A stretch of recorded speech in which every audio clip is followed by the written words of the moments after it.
Hello, welcome to കുഞ്ഞെടുക്കണം.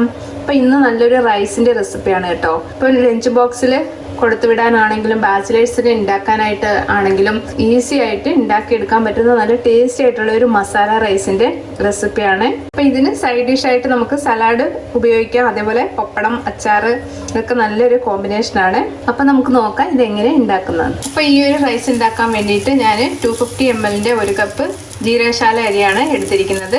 ഇപ്പൊ നിങ്ങൾക്ക് ഈ ജീരകശാല അരിക്ക് പകരം ബസ്മതി റൈസും ഇതിലേക്ക് എടുക്കാം കേട്ടോ. ഇനി നമുക്കിത് നന്നായിട്ട് കഴുകിയതിന് ശേഷം ഒന്ന് കുതിർത്ത് വയ്ക്കാം.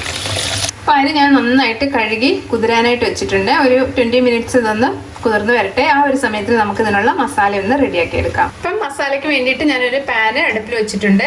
ഇതിലേക്ക് നമുക്ക് സൺഫ്ലവർ ഓയിൽ ഒഴിച്ചു കൊടുക്കാം. പുള്ളിയൊക്കെ ഒന്ന് വഴറ്റാൻ ആവശ്യത്തിനുള്ള എണ്ണ ഒഴിച്ചു കൊടുക്കണം. ഇനി നമുക്ക് ഇതിലേക്ക് 1 ടീസ്പൂൺ നെയ്യും കൂടെ ഒഴിച്ചു കൊടുക്കാം. നെയ്യ് ഒരുപാടൊന്നും വേണ്ട, 1 ടീസ്പൂൺ ഒഴിച്ചു കൊടുത്താൽ മതി. എണ്ണ ഒന്ന് ചൂടായി വന്നിട്ടുണ്ട്. ഇതിലേക്ക് നമുക്ക് 2 കഷ്ണം പട്ട ഇട്ട് കൊടുക്കാം, ഒരു 3-4 ഗ്രാമ്പൂ, അതേപോലെ തന്നെ 1 കഷ്ണം തക്കോലം, ഒരു 3 ഏലക്ക ഇതേപോലെ ഒന്ന് ചതച്ചിട്ട് ഇട്ട് കൊടുക്കണം കേട്ടോ. അപ്പോൾ അതിൻ്റെ ഫ്ലേവർ മൊത്തത്തിൽ നമുക്ക് ഈ റൈസിൽ കിട്ടും, ബിരിയാണി ഇല. അപ്പോൾ ഇതൊന്ന് പൊട്ടി വരുന്ന സമയത്ത് നമുക്കിതിലേക്ക് സവാള ചേർത്ത് കൊടുക്കാം. ഇപ്പം ഞാൻ ചെറിയ സൈസിലുള്ള ഒരു 3 സവാളയാണ് എടുത്തിരിക്കുന്നത്. വലുതാണെങ്കിൽ ഒരു 2 സവാള മതിയാകും. ഇപ്പം 1 കപ്പ് അരിയുടെ അളവാണ് ഞാൻ പറയുന്നത്. അപ്പോൾ അരി കൂടുതൽ എടുക്കുകയാണെങ്കിൽ നിങ്ങൾ അതിനനുസരിച്ചുള്ള സാധനങ്ങളും കൂട്ടിയെടുക്കണം കേട്ടോ. അപ്പോൾ ഇത് നന്നായിട്ടൊന്ന് വഴണ്ട് വരട്ടെ. അപ്പോൾ നമുക്ക് കുറച്ച് ഉപ്പൊന്ന് ഇട്ട് കൊടുക്കാം. ഇനി നമുക്കൊന്ന് നന്നായിട്ടൊന്ന് വഴറ്റിയെടുക്കാം. ഇപ്പോൾ സവാള എല്ലാം നന്നായിട്ട് വഴണ്ട് വന്നിട്ടുണ്ട്. ഈ ഒരു കളർ വരുന്നിടം വരെ ഇത് വഴറ്റിയെടുക്കണം. ഇനി നമുക്ക് ഇതിലേക്ക് ഒരു 3 പച്ചമുളക് ഇട്ട് കൊടുക്കാം. ഇനി നമുക്കിതിലേക്ക് ഇഞ്ചി വെളുത്തുള്ളി പേസ്റ്റ് ചേർത്ത് കൊടുക്കാം. പിന്നെ അതിലേക്ക് ഒരു 1 ടീസ്പൂൺ ഇഞ്ചി വെളുത്തുള്ളി പേസ്റ്റ് ഇട്ട് കൊടുത്തിട്ടുണ്ട്. ഇനി ഇതിൻ്റെ പച്ചമണം പോകുന്നിടം വരെ നമുക്കതൊന്ന് വഴറ്റിയെടുക്കാം. ഇനി നമുക്കിതിലേക്ക് തക്കാളി ചേർത്ത് കൊടുക്കാം. ഇതിപ്പോൾ ഞാൻ ഒരു 2 തക്കാളിയാണ് ഇതിലേക്ക് ഇട്ട് കൊടുത്തിരിക്കുന്നത് 1 കപ്പ് അരിക്ക്. അപ്പോൾ നല്ല പുളിയുള്ള തക്കാളിയാണ് എടുത്തിരിക്കുന്നത് കേട്ടോ. ഇനി ഈ തക്കാളി നന്നായിട്ട് ഒന്ന് വെന്ത് ഉടയുന്നിടം വരെ നമുക്കൊന്ന് വഴറ്റിയെടുക്കാം. ഇപ്പോൾ തക്കാളി എല്ലാം നന്നായിട്ട് വെന്ത് ഉടഞ്ഞു വന്നിട്ടുണ്ട് കേട്ടോ.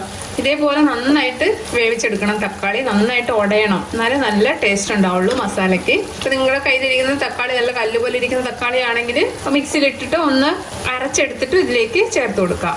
അങ്ങനെ അരച്ച് ചേർക്കുമ്പോൾ തക്കാളിയുടെ ആ പച്ച ടേസ്റ്റ് പോകുന്നിടം വരെ നന്നായിട്ട് വഴറ്റിയെടുക്കണം കേട്ടോ. ഇപ്പം 2 കപ്പ് അരിയൊക്കെ എടുക്കുകയാണെങ്കിൽ നിങ്ങളൊരു 4 തക്കാളി എടുക്കേണ്ടി വരും. ഇനി നമുക്കിതിലേക്ക് മുളക് പൊടി ചേർത്ത് കൊടുക്കാം. ഇപ്പം നിങ്ങളുടെ എരിവിന് ആവശ്യത്തിനുള്ള മുളക് പൊടി ചേർത്ത് കൊടുക്കണം. ഇതിപ്പോൾ ഞാനൊരു 2 ടീസ്പൂൺ മുളക് പൊടിയാണ് ചേർത്ത് കൊടുത്തിരിക്കുന്നത്. പിന്നെ നമ്മൾ പച്ചമുളകും ചേർത്തിട്ടുണ്ട്. ഇപ്പോൾ പച്ചമുളക് കീറി ഇടുകയൊന്നും വേണ്ട, ഇങ്ങനെ തന്നെ ഇട്ട് കൊടുത്താൽ മതി. ഇനി നമുക്കിതിലേക്ക് ഒരു 1/2 ടീസ്പൂൺ ഗരം മസാല പൊടിച്ചതും കൂടെ ചേർത്ത് കൊടുക്കാം. അപ്പോൾ നിങ്ങളുടെ കയ്യിൽ ബിരിയാണി മസാല ഉണ്ടെങ്കിൽ ഗരം മസാലയ്ക്ക് പകരം ആ ബിരിയാണിയുടെ മസാല ഇതിലേക്ക് ഒരു 1/2 ടീസ്പൂണ് ഇട്ട് കൊടുത്താൽ മതി. ഇനി ഇതെല്ലാം കൂടെ നന്നായിട്ടൊന്ന് വഴറ്റിയെടുക്കാം. അപ്പം ഞാൻ ഇതിലേക്ക് മഞ്ഞൾപ്പൊടി ചേർത്ത് കൊടുക്കുന്നില്ല കേട്ടോ. നിങ്ങൾക്ക് വേണമെങ്കിൽ മഞ്ഞൾപ്പൊടി ചേർത്ത് കൊടുക്കാം. ഇനി നമുക്കിതിലേക്ക് തൈര് ചേർത്ത് കൊടുക്കാം. അപ്പം ഞാനിതിലേക്ക് ഒരു 2 ടീസ്പൂൺ തൈര് ചേർത്ത് കൊടുത്തിട്ടുണ്ട് കേട്ടോ. അപ്പം എൻ്റെ കയ്യിൽ ഇരിക്കുന്നത് നല്ല പുളിയുള്ള തൈരാണ്. അപ്പോൾ അതുകൊണ്ടാണ് 2 ടീസ്പൂൺ ചേർത്ത് കൊടുത്തിരിക്കുന്നത്. നിങ്ങളുടെ കയ്യിൽ പുളിയില്ലാത്ത തൈരാണെങ്കിൽ ഒരു 3-4 ടീസ്പൂൺ തൈര് വേണമെങ്കിൽ ഇതിലേക്ക് ചേർത്ത് കൊടുക്കാം. അപ്പം മസാല ഒന്ന് ടേസ്റ്റ് ചെയ്തിട്ട് പുളി കുറവാണെങ്കിൽ 1 ടീസ്പൂൺ തൈരും കൂടെ ചേർത്ത് കൊടുക്കാം കേട്ടോ. ഇനി നമുക്കിതിലേക്ക് പുതിന ചേർത്ത് കൊടുക്കാം. അപ്പോൾ ഞാൻ 1 പിടി പുതിനയില ചേർത്ത് കൊടുത്തിട്ടുണ്ട്. അതേപോലെ തന്നെ നമുക്ക് മല്ലിയിലയും കൂടെ ഇട്ട് കൊടുക്കാം. അപ്പോൾ ഇതിൻ്റെ ഫ്ലേവറൊക്കെ ഇഷ്ടം ഇല്ലാത്തവർക്ക് കുറച്ചിട്ട് കൊടുത്താൽ മതി. ഇനി നമുക്കിതിലേക്ക് നമ്മൾ നേരത്തെ കുതിർക്കാനായിട്ട് വെച്ചിരുന്ന അരി ചേർത്ത് കൊടുക്കാം. ഇനി ഈ അരിയും മസാലയും കൂട്ടി നന്നായിട്ട് ഇതേപോലെ മിക്സ് ചെയ്ത് കൊടുക്കാം. ഇനി നമുക്കിതിലേക്ക് ചൂടുവെള്ളം ഒഴിച്ചു കൊടുക്കാം കേട്ടോ. ഇനി പച്ചവെള്ളം ഒഴിക്കരുത്, ചൂടുവെള്ളം ഒഴിച്ചു കൊടുക്കുക. ഇപ്പം ഞാൻ 1 കപ്പ് അരിക്ക് ഒരു 1.25 കപ്പ് വെള്ളമാണ് ഒഴിച്ചു കൊടുത്തിരിക്കുന്നത്. ഇപ്പോൾ 1 കപ്പ് അരിക്ക് സാധാരണ നമ്മൾ 2 കപ്പ് വെള്ളമാണ് ഒഴിച്ചു കൊടുക്കുന്നത്. ഇപ്പം തക്കാളിയുടെ ആ ഗ്രേവിയൊക്കെ ഉണ്ടായതുകൊണ്ട് ഞാനൊരു 1/4 കപ്പ് കുറച്ചാണ് ഇതിലേക്ക് ഒഴിച്ചു കൊടുത്തിരിക്കുന്നത്. ഇപ്പം നിങ്ങൾ പ്രഷർ കുക്കറിൽ വെക്കുമ്പോഴും അതേപോലെ വെള്ളം കറക്റ്റ് അളവിൽ വെക്കരുത്. ഒരു 1/4 കപ്പോളം കുറച്ചിട്ട് വെള്ളം ഒഴിച്ചു കൊടുക്കാവൂ. ഇനി നമുക്ക് ഇതിലേക്ക് ഉപ്പ് ചേർത്ത് കൊടുക്കാം. ഉപ്പ് ചേർത്തിട്ട് ഒന്ന് മിക്സ് ചെയ്തിട്ട് നോക്കുക, കുറവുണ്ടെങ്കിൽ കുറച്ചുകൂടി ഒന്ന് ചേർത്ത് കൊടുക്കുക. ഇനി ഞാനിതിലേക്ക് ഒരു അരമുറി നാരങ്ങ ഒന്ന് പിഴിഞ്ഞൊഴിച്ച് കൊടുക്കുന്നുണ്ട്. അപ്പം നിങ്ങൾ തൈരൊക്കെ ചേർത്തത് കൊണ്ട് പുളി ഒന്ന് ടേസ്റ്റ് ചെയ്ത് നോക്കുക. പുളി നിറയെ ഉണ്ടെങ്കിൽ നാരങ്ങ നീര് ചേർത്ത് കൊടുക്കണ്ട. പാകത്തിനുള്ളെങ്കിൽ ഒരു അരമുറി നാരങ്ങ ഒന്ന് പിഴിഞ്ഞൊഴിച്ച് കൊടുക്കുക. ഇനി ഒന്ന് മിക്സ് ചെയ്ത് കൊടുക്കാം. അപ്പം പാകത്തിന് പുളിയും ഉപ്പും ഒക്കെ ആയിട്ടുണ്ട്. ഇനി നമുക്കിത് അടച്ചു വെച്ചിട്ട് ഒന്ന് വേവിച്ചെടുക്കാം. അപ്പൊ ഇടയ്ക്കൊന്ന് തുറന്ന് ഇളക്കി നോക്കണം കേട്ടോ. അപ്പൊ ഒരു മീഡിയം ഫ്ലെയിമിലാണ് ഞാൻ ആദ്യത്തെ 5 മിനിറ്റ് ഇത് വെച്ച് വേവിക്കുന്നത്. അത് കഴിഞ്ഞിട്ട് നമുക്ക് ലോ ഫ്ലെയിമിലേക്ക് മാറ്റി കൊടുക്കാം. അപ്പൊ ഇടയ്ക്ക് നമുക്കിതൊന്ന് ഇളക്കി കൊടുക്കണം. അപ്പൊ ഞാൻ സ്റ്റൗ ഒന്ന് ലോ ഫ്ലെയിമിലേക്ക് ഇട്ട് കൊടുത്തിട്ടുണ്ട്. ഇനി ഇത് സിമ്മിൽ കിടന്നിട്ട് ഒന്ന് വെന്ത് വരട്ടെ.